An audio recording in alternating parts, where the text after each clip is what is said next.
ভাই ওই যে মুন্না।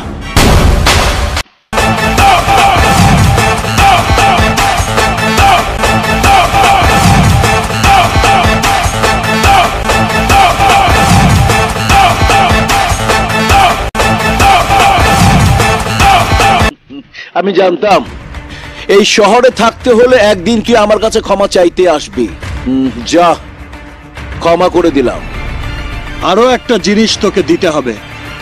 মানে? বলছি, তোর ভগ্নিপতি ফরিদকে এখন তুই আমার হাতে তুলে দিবি।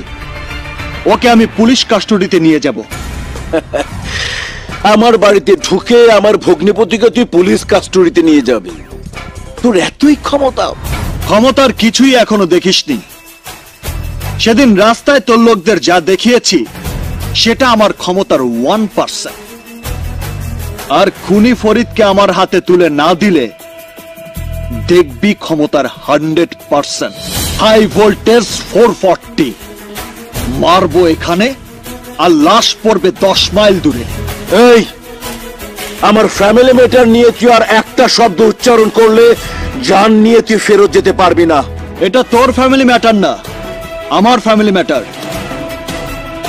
তোর খুনি ভগ্নিপতিকে আইনের হাতে ধরিয়ে দেবার উপর নির্ভর করছে আমার পুলিশ ভাইয়ের মান সম্মান ভবিষ্যৎ।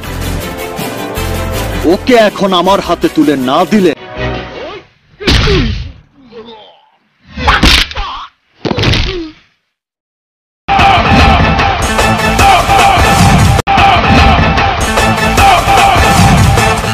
ফরিদকে তুই আমার হাত থেকে বাঁচাতে পারবি না।